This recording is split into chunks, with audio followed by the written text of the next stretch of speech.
이 시간 우리가 같이 보실 말씀은 신명기서 20장 1절부터 9절까지 말씀입니다. 신명기서 20장 1절부터 9절, 구약 성경 292쪽입니다.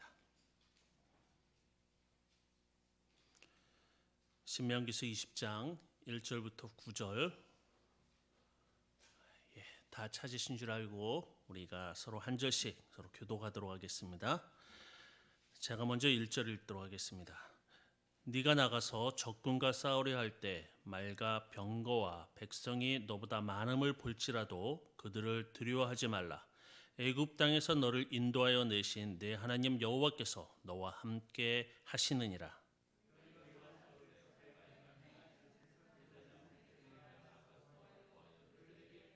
말하여 이르기를 이스라엘에 들으라. 너희가 오늘 너희의 대적과 싸우려고 나왔으니 마음에 겁내지 말며 두려워하지 말며 떨지 말며 그들로 말미암아 놀라지 말라.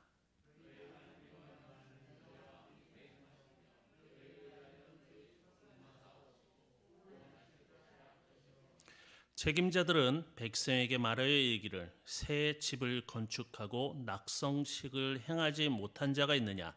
그는 집으로 돌아갈지니 전사하면 타인이 낙성식을 행할까 하노라.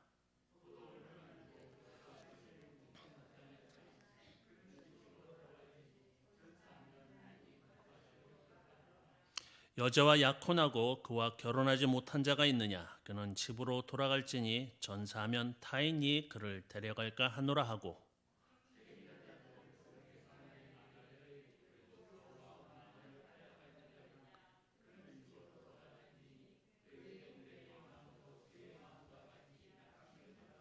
같이 읽겠습니다.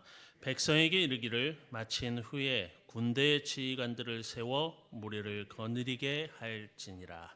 아멘. 교회 소식을 알려드립니다.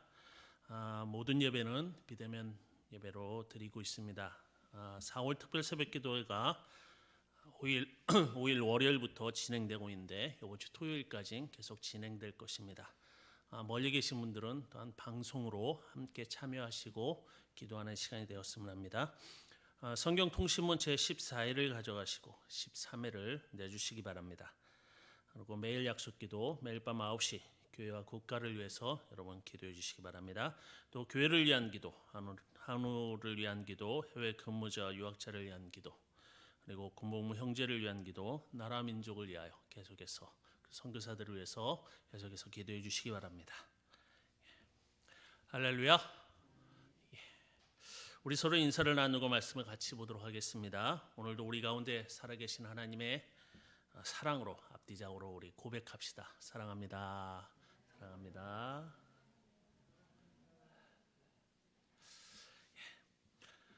오늘은 선거가 있는 날이죠. 저는 경기도민이라 상관없는데 다들 선거는 하셨는지 모르겠습니다. 여러분, 선거는 민주주의의 꽃이라고 합니다. 선거가 민주주의의 꽃인 이유는 선택할 수 있다는 것 때문이에요. 왜냐하면 몇십 년 전만 해도 우리에게는 선택권이 없었어요. 지도자를 선택한다는 것은 말도 안 되는 것이었습니다. 근데 문제는요, 종교도 민주주의처럼 하려는 사람들이 점점 많아지는 것 같아요. 무슨 얘기냐? 신도 내가 결정할 수 있다고 생각하는 사람들이 있어요. 그렇게 착각하고 살아가는 사람들이 많아지는 것을 보게 됩니다. 여러분, 기독교를 싫어하는 이유 중에 하나가 기독교는 우리가 신을 선택하는 게 아니라 반대로 신이 우리를 선택하는 거예요. 그렇죠? 우리는 신이 우리를 선택하였기 때문에 우리가 하나님의 사람이 되는 것입니다.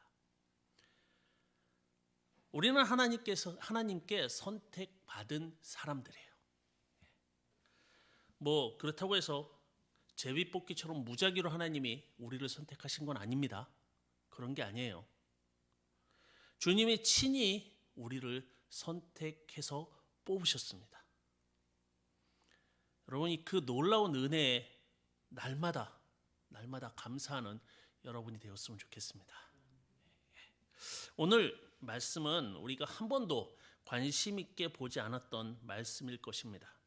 아니, 성경에 이런 말씀이 있었나라고 의아해할 수 있는 그런 말씀이라고 생각되어집니다.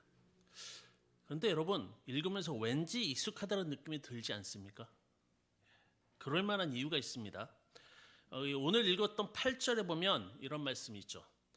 책임자들은 또 백성에게 말하여 이르기를 두려워서 마음에 허약한 자가 있느냐? 그는 집으로 돌아갈지니 그의 형제들의 마음도 그의 마음과 같이 낙심될까 하노라. 여러분, 이 내용에 매우 익숙하시죠? 그런 생각이 드시죠? 여러분, 이 내용은 사사기 기드온 본문에서 나오는 내용과 거의 비슷합니다. 사사기 7장에서 기드온과 같이 싸우기 위해 모였던 3만 2천 명 가운데 하나님이 그 중에 돌려보내시는 장면이 나와요. 그래서 7장 3절에 보면 이렇게 나옵니다. 이제 너는 백성의 귀에 외쳐 이르기를 누구든지 두려워 떠는 자는 길르앗 산을 떠나 돌아가라 하라 하시니 이에 돌아간 백성이 2만 2천 명이요 남은 자가 10,000명이었더라 라는 것을 여러분 참 자주 듣는 말씀 중에 하나이기 때문에 이게 굉장히 익숙하게 들립니다. 사실 신명기가 원래 말씀이고 이 신명기보다 사사기가 더 유명해서 많이 들었기 때문에 그게 익숙한 것이지 우리는 사사기에 더 집중을 해야 아니 사사기보다는 신명기에 더 집중을 해야 합니다. 다시 얘기해서 신명기가 중심적인 말씀인 것이에요. 오늘 우리가 본문 일부를 읽은 것입니다. 20장 전체의 내용에 쭉 우리가 전체를 봐야지만 일부를 읽었는데 이 20장 전체의 내용의 제목을 정한다면 1절에 나오는 네가 나가서 적군과 싸우려 할 때라는 요 말일 것입니다. 이것이 이 20장 전체를 규정이 지는 말이에요. 그럼 근데 이 20장만 보아도 신명기라는 이 책의 특징을 알 수가 있습니다. 모세는 출애굽하여 40년 만에 이제 가나안 땅으로 들어가는 백성들에게 지금까지 하나님이 어떻게 하셨음을 기억하라고 말한 것이 신명기예요. 그러면서 또한 가나안 땅에 정착하여 살 때 일어날 여러 가지 일들, 그 일들에 대한 당부도 포함되고 있는 것이에요. 오늘 20장에 그런 것들이 다 포함되어 있는 것을 볼 수 있습니다. 바로 이 20장에 가나안 땅에 살면서 일어날 전쟁에 대해 어떻게 할 것인지를 모세가 당부하고 있습니다. 여러분 이렇게 생각할 수도 있습니다. 하나님이 보호하시는 땅인 가나안에 사는데 왜 전쟁을 준비하라고 할까? 하나님이 보호해 주시면 되지 않을까? 물론 여러분 하나님의 보호하심은 있습니다. 가나안 땅에 들어가면 하나님의 보호하심은 거기서 끝나는 건 아니에요. 여전히 하나님의 보호하심이 있습니다. 그러나 그들 스스로 해야 할 일들이 있다는 것입니다. 여러분 하나님은 이스라엘을 너무나 잘 알고 계셔요. 물론 우리도 너무 잘 알고 계십니다. 그럼 과연 하나님이 항상 지켜주시고 아무 일이 일어나지 않으면 그들이 이스라엘이 하나님을 잘 섬기고 하나님의 말씀대로 살았을까요? 우리는 너무 잘 알잖아요. 그들은 그렇게 살지 못했어요.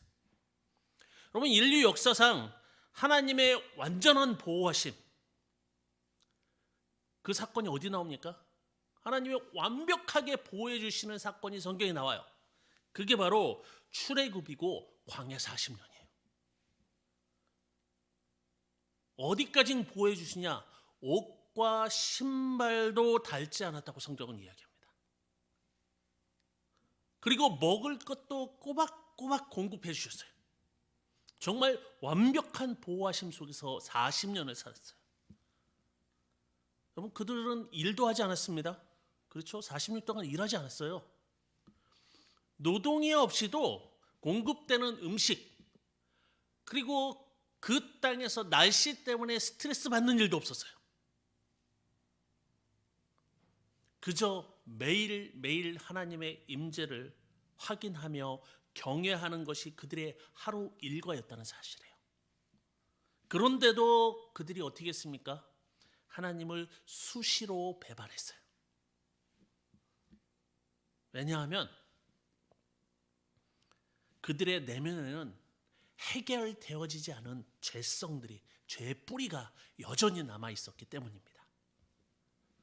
그래서 하나님은 가나안 땅에 들어서면서 무상으로 공급되던 음식을 끊어버리시는 걸 우리는 여호수아에서 볼 수가 있어요.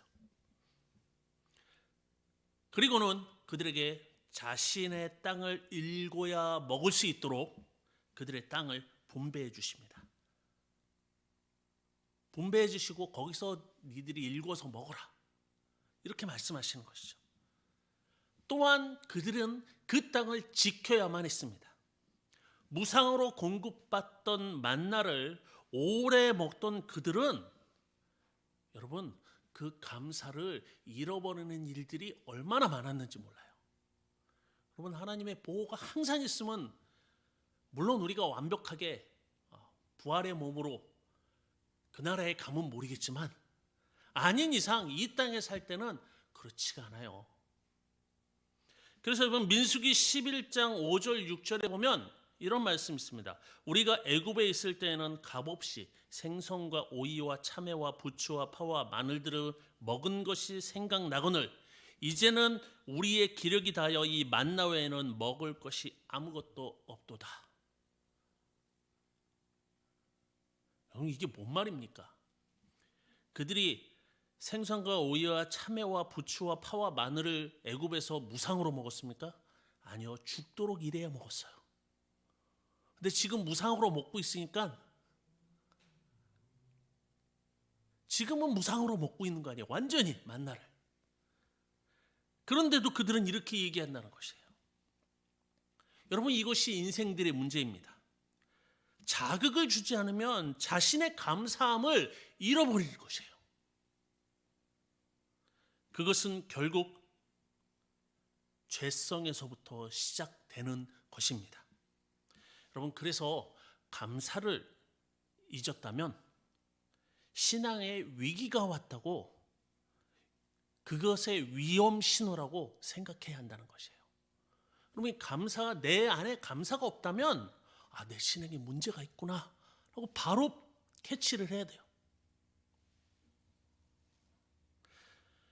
그렇기 때문에 모세는 분명히 있을 전쟁에 대비하여 가나안에 들어가 살 세대에게 당부하고 있는 것이 오늘 본문 20장인 것이에요.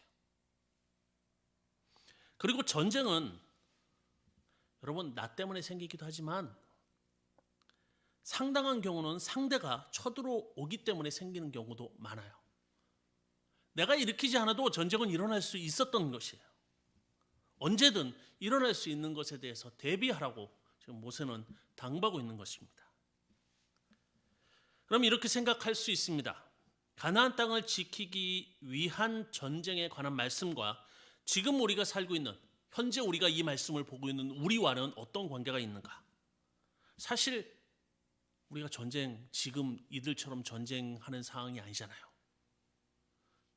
어떤 연관성이 있길래 이 말씀을 어떤 연관성을 가지고 봐야 할까라고 생각할 수 있습니다.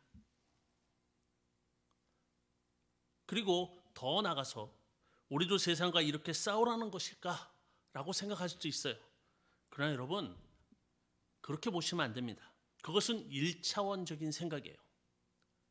성경을 1차원적으로 보면 안 됩니다. 성경은 우리에게 원리를 말씀하시고 있는 것이에요. 모세는 하나님의 백성이 살아가는 삶의 원리를 기본으로 해서 그것이 전쟁이 일어날 때 어떻게 대입해야 하는지를 이야기하고 있는 것이에요. 우리는 그 원리를 오늘 말씀 가운데 볼 수 있어야 한다는 것이에요. 그리고 우리의 삶에 그 원리를 대입할 수 있어야 합니다. 사실 여기서 언급되고 있는 전쟁 때 어떻게 하라는 말씀이 완벽히 제대로, 정말 여기 말씀 그대로 적용되어서 싸움을 했던 이스라엘의 기록은 성경 어디에도 없습니다. 어디에도 없어요. 나오지 않아요. 그들이 너무 잘 적용했기 때문에 나오지 않는 것이 아니라 아예 적용한 예가 없어요. 참 아이러니하죠. 하나님이 이렇게, 모세가 이렇게 열심히 떠들었는데도 이스라엘은 그 역사 가운데 이렇게 해본 적이 없어요. 뿐만이 아닙니다. 여러분, 레위기 민수기에 보면 희년에 대해서 여러분 아마 많이 들어봤을 거예요. 희년이 뭔지는 너무 잘 아실 거예요. 희년에 대해서 자세하게 다루고 말씀하지만 여러분, 레위기 민수기가 있었던 그때부터 지금까지, 지금 이 시대까지 희년은 역사 속에서 한 번도 지켜지지 않은 절기입니다. 왜일까요? 이유는 너무나 간단해요. 이유는 이 희년이라는 개념이요, 자신의 재산을 어느 정도 포기해야 하는 그런 절개예요. 희년의 원리는 하나님의 백성들로 출발선에 다시 서도록 만드는 것입니다.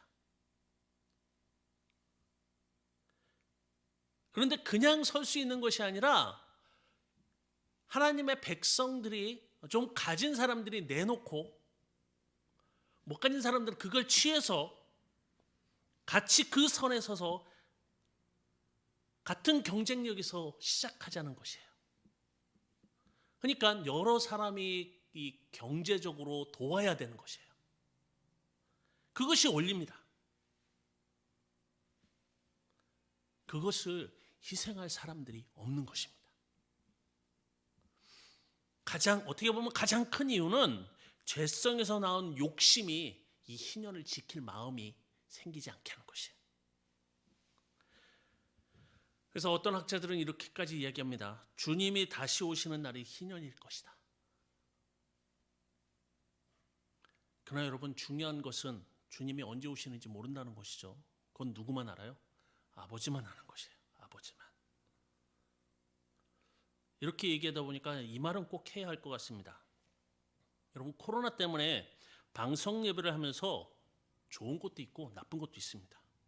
좋은 것은 멀어서 예배에 참석하지 못할 수 없는 사람들도 우리와 함께 예배 방송으로라도 참여할 수 있고 말씀을 들을 수 있다는 것이에요. 근데 나쁜 것은요, 우리가 이 유튜브라는 것을 이용하게 되는데 유튜브에 떠도는 알 수 없는 이상한 것들을 너무 많이 듣게 된다는 거예요. 딱 이 예배만 참석하면 좋은데 관련해서 뭐가 자꾸 뜨잖아요. 또 넘기고 하다 보면 이상한 데로 자꾸 가요.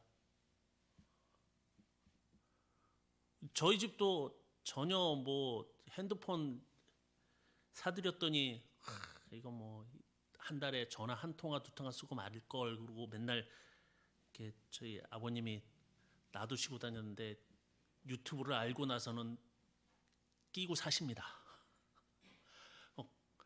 경운기보다 더 보세요. 깜짝깜짝 놀래요. 근데 여러분, 요즘 유튜브에 문제가 되고 있는 것이 있습니다. 여러분, 이거는 보지 마셔야 돼요. 그게 뭐냐 그러면 갑자기 666과 이 바코드에 대한 얘기들이 막 나오더니 그 다음은 베리칩으로 넘어가더라고요. 베리칩으로 넘어가더니 그 다음은 이 우리가 지금 맞고 있는 이 백신에 나노칩을 넣어서 사람을 조종한다는 이야기까지 나와요. 그럼 이 이야기가 나온 것이 666과 그 바코드에서부터 시작된 이야기예요. 그러면 이건 성경적이 아닙니다. 분명하게 말합니다. 이거 성경적 아니에요. 대부분은요, 알 수 없는 신학에서 나온 이야기들이에요. 그리고 어떤 것들은 미국 정부에 반대하는 세력들이 허위로 만들어진 그 말들을 번역해서 한국으로 들어오는 것도 얼마나 많은지 몰라요. 어떤 것들은요, 이단에서 만든 것들이 도는 것도 있어요. 여러분, 잘 봐야 돼요. 백신을 맞지 말라. 여러분, 이거 정말 위험한 거예요. 거기에 빠지면 안 됩니다. 성경에도 없는 말을 하는 것을 믿으면 안 돼요. 그렇기 때문에 성경을 자세히 읽어야 하는 것이에요. 여러분, 성경은 공부하라고 있는 것이에요. 성경은 비고자라고 있는 게 아니에요. 열심히 보라고 여러분에게 주어진 거예요. 장식용으로 꽂아놓으라고 있는 게 아닙니다. 성경은 바른 신앙을 가진 정규 과정을 마친 목회자들에게 배워야 하는 이유가 여기 있는 것이에요. 만약에 이런 것을 고민하고 있는 성도들이 있다면 담임 목사님이나 저에게 오십시오. 그럼 상담해 드리겠습니다. 정확하게 알려드릴게요. 여러분, 이런 모든 것이 성경대로 살지 않고 내 감정대로 살기 때문에 생겨나는 문제예요. 읽어야 성경대로 살 수 있습니다.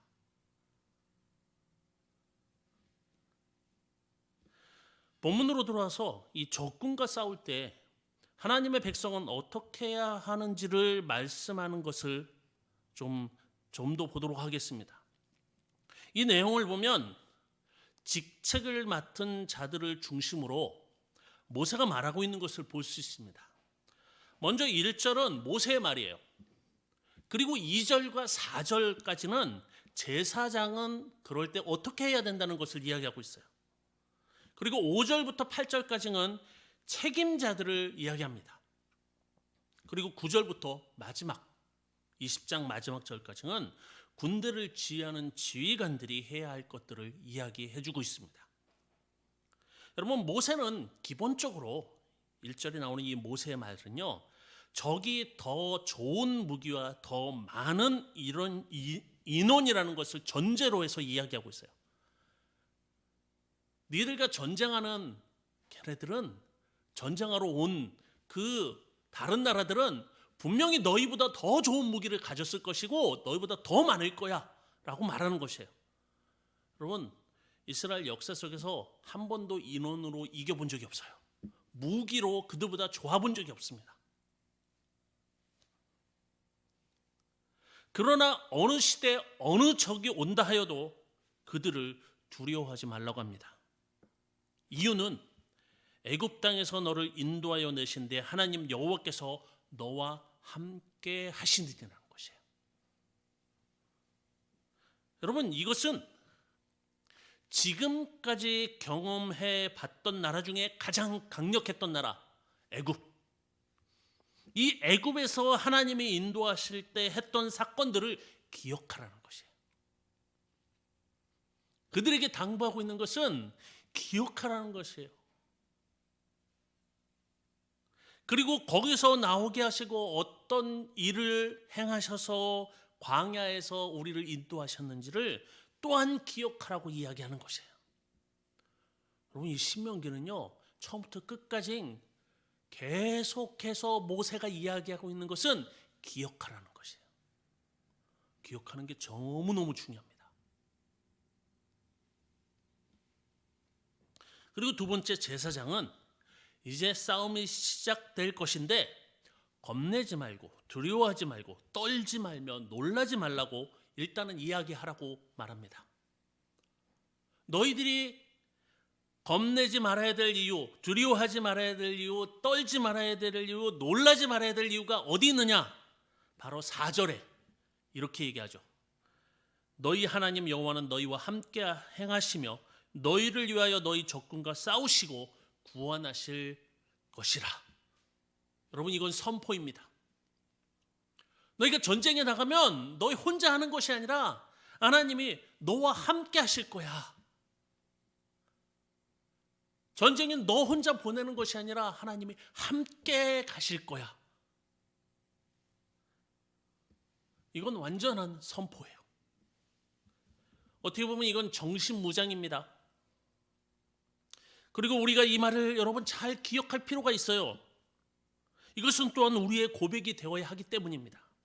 여러분, 이 4절을 잘 기억해 두십시오. 그리고 나서 책임자들, 여기 책임자들은요, 관리들이에요. 관리들. 요즘으로 이야기하면 동사무소 직원들 정도 됩니다. 그러니까 뭐 정부의 직원이 아니라 동사무소 직원. 이 관리들이 왜 나오냐면 이들은 행정적인 일들을 하려고 나왔어요. 전쟁에 참여하다가 억울한 죽음이 될 수도 있는 사람들을 골라내기 위한 것입니다. 마치 동사무소 직원들이 집집마다 사정을 다 알고 있어서 전쟁에 참여하지 말아야 할 사람들을 골라내고 있는 것이에요. 여기 얘들이 나오죠. 약혼하고 결혼하지 않은 사람, 집 지어놓고 아직 들어가지 못한 사람, 그렇죠? 그런 식으로 골라내는 것이에요. 그리고 마지막으로 8절에 가서 마음에 없는데 억지로 참여한 사람들을 또 골라내고 있어요. 왜냐하면 그들이 사기를 좋아시키기 때문이라고 말하고 있습니다. 여러분, 이 8절이 사사기에서 우리가 봤다고 이야기했었죠. 여러분, 사사기에서 보면 기드온에게 온 32,000명의 사람들 중에 이것 때문에, 이 8절의 내용 때문에 마음이 없는데 억지로 참여한 사람들을 골라내다 보니까 22,000명이 돌아갔어요. 그리고 10,000명이 남습니다. 얼마나 많은 사람들이 돌아간지 몰라요. 무려 처음에 왔던 사람 중에 3분의 2가 넘는 인원입니다. 정확하게 69%에 가까운 사람들이 돌아가 버린 것이에요. 그런 이유로 전쟁에 참여하지 않을 수 있다는 것을 성경은 이야기하고 있어요. 하나님은 그들을 돌려보내라고 하십니다. 왜냐하면 결국 그 마음은요, 그것은 믿음이 없는 마음이기 때문이에요. 제사장이 하나님과 함께 하시는 전쟁이라고 선포했는데도 그들의 마음 가운데는 두려움이 있다는 것입니다. 불안함이 있다는 것이에요. 결국 그것은 하나님에 대한 믿음이 없다는 것입니다. 그리고 9절에 가서 이제 군대 지휘관들에게 군대를 이끌고 가서 전쟁을 하도록 하고 있습니다. 물론 그 다음에 나오는 전쟁할 때 지켜야 할 상황들은 우리가 보지 않았습니다. 전쟁에서 여러분 가장 좋은 방법이 뭘까요? 전쟁이 일어났을 때 가장 좋은 방법은요, 싸우지 않고 전쟁을 끝내는 것이에요. 그렇죠? 우리가 읽지 않았지만 오늘 성경에도 20장 10절과 11절에 보면 싸우지 않고 전쟁을 끝내라고 말하고 있습니다. 그렇지만 그렇게 되지 않을 때는 전쟁하라고 이야기하고 있어요. 여러분, 제가 앞에서 그랬죠. 두려운 자는 돌아가라고 했더니 69%, 거의 70%가 돌아가 버렸어요. 30%를 가지고 싸워야 돼요. 그렇게 다 돌아가고 적은 인원이라도 전쟁을 하라고 모세는 이야기합니다. 이렇게 전쟁하면 하나님이 다 이겨줄 것이라고 성경은요 적고 있지 않아요. 그렇게 너희들이 전쟁하면 반드시 이겨 이렇게 말하지 않고 있다는 것이에요. 오히려 이렇게 시작된 전쟁도 13절에 보면 뭐라고 얘기하면 내 하나님 여호와께서 그 성읍을 내 손에 넘기시거든. 그럼 이 말이 무슨 말이에요? 넘기시거든. 여러분, 이 말은 반드시 이긴다는 말이 아니에요. 이 말은 주님이 이기도록 하신다면 그 다음에 이렇게 해라 라는 것이에요. 그럼 고대에는요, 지금과 같은 전쟁이 아니잖아요. 고대에는 인원수가 무기인 그런 시대였습니다. 머릿수가 많으면 많을수록 좋아요. 그런데 지금 여기 모세가 이야기하고 있는 전쟁은 그 인원수도 충분하지 않고 이길지 질지도 모르는 이 전쟁을 하라고 이야기하고 있어요. 그렇다면 이런 전쟁을 왜 해야 할까요? 아예 하지 말라고 말한다면 더 좋았을 텐데, 많은 수가 빠질 수 있도록 지금 제도를 만들고는 전쟁을 하라고 모세는 말하고 있다는 것입니다. 여러분, 이렇게 전쟁을 하라고 하는 이유는 어떠한 상황이 와도 하나님의 백성이 살아가는 방법은 같기 때문인 것이에요. 지든 이기든 그게 중요한 것이 아니라 이기든 지든 하나님의 백성은 살아가는 방법은 동일해야 한다는 것이에요. 다시 말해서 그 원리가 같다는 것입니다. 그렇다면 그 원리라는 것이 무엇일까요? 제가 앞에서 4절을 기억하라고 했습니다. 그렇죠? 다시 읽어볼게요. 4절. 너희 하나님 여호와는 너희와 함께 행하시며 너희를 위하여 너희 적군과 싸우시고 구원하실 것이라 할 것이며. 여러분, 이 말씀은요, 전쟁 중에도 하나님이 함께 하신다는 것을 기억하라는 것입니다. 너를 전쟁에 혼자 두시지 않고 함께 하시겠다는 것이에요. 성경의 이 말씀을 기억하고 고백했던 사람들이 신명기 이후에 나옵니다. 그렇게 했던 사람들이 있어요. 그들을 통해 이 말씀이 어떻게 기억되고 그 삶에 어떤 영향을 미쳤는지를 볼 수가 있어요. 우리가 이 말씀을 기억하고 이 원리대로 산다면 어떤 일이 일어나는지를 성경은 말해주고 있다는 것이에요. 첫 번째 우리가 봐야 할 사람은 사울의 아들 요나단입니다. 사무엘상 14장에 보면 이 사울이 첫 번째 전쟁을 하는 장면이 나옵니다. 이 블레셋과 전쟁을 하는 장면이 나오는데, 요나단이 이 블레셋과 언제 전쟁이 일어날지 모르는 상황에서 6절에 그는 이렇게 고백하고 전쟁을 시작합니다. 요나단이 자기의 무기를 든 소년에게 이르되 우리가 이 할례 받지 않은 자들에게로 건너가자. 여호와께서 우리를 위하여 일하실까 하노라. 여호와의 구원은 사람이 많고 적음에 달리지 아니하였느니라 라고 고백합니다. 그리고 나서 전쟁을 해요. 그리고 결국은 그 전쟁은 요나단 때문에 블레셋을 이깁니다. 여러분, 요나단의 이 고백은 바로 신명기 20장 4절의 내용인 것이에요. 그는 하나님이 함께 일하신다는 것을 믿었고 고백하고 있는 것이에요.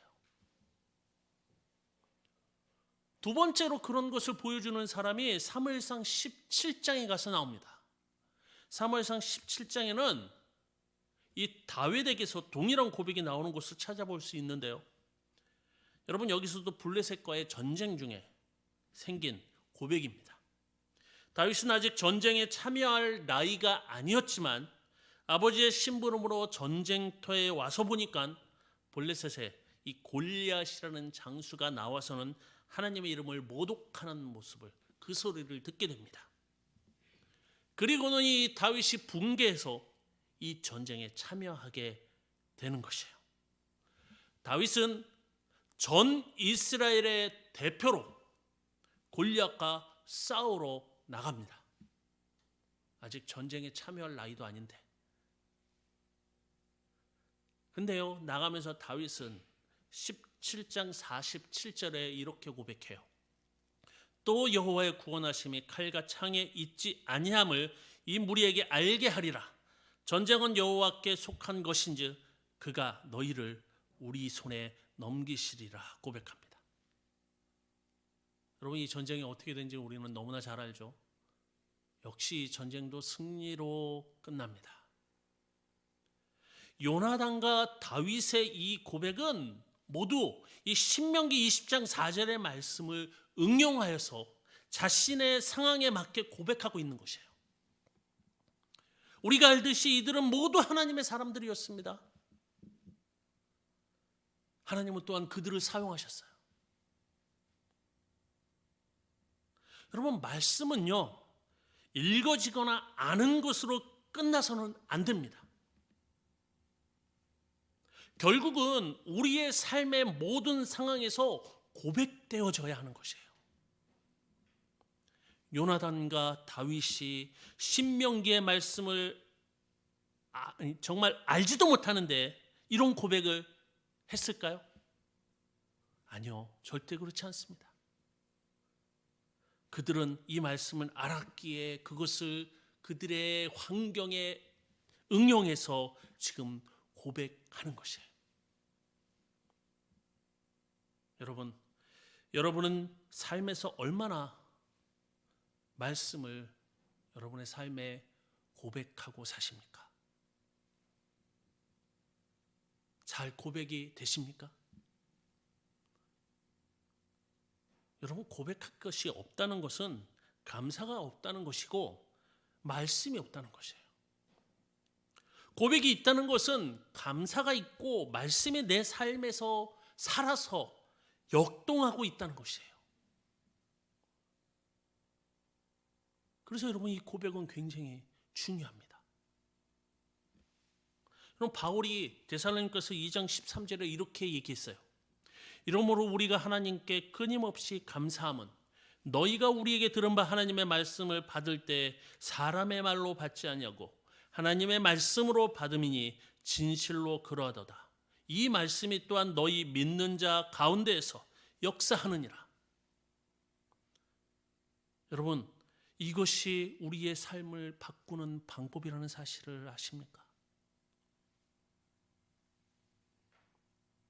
저는 모든 성도들이 말씀에 역사하는 은혜의 경험들이 날마다 있기를 바랍니다. 그것이 그리스도인이 사는 방법이고 살아가는 힘이에요. 이것이 하나님이 세상을 바꾸는 방법인 것이에요.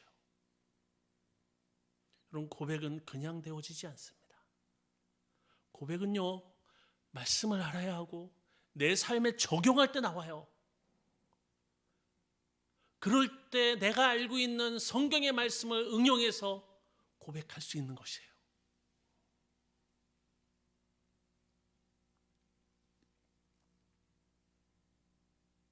저는 말씀의 능력을 모든 성도들이 경험하며 고백하기를 바랍니다. 그렇게 되는 여러분이 되길 축원합니다. 기도하도록 하겠습니다. 전능의 아버지 하나님, 감사드립니다. 오늘도 우리에게 말씀하시고 또한 알게 하시니 감사드립니다. 아버지, 우리가 언제나 말씀을 붙잡고 살아가고 또 말씀이 내 삶에 영향을 미치고 역사하여서 모든 상황 속에서 말씀을 통해서 주님을 고백하며 나아가는 우리가 될 수 있도록 주님 역사하여 주시옵소서. 한 사람 한 사람이 이 땅에 하나님의 사람으로 세워져 가며 또한 성경을 따라 살아가는 하나님의 백성들이 되기를 원하오며 예수 그리스도 이름으로 기도드리옵나이다. 아멘. 우리 찬송가 400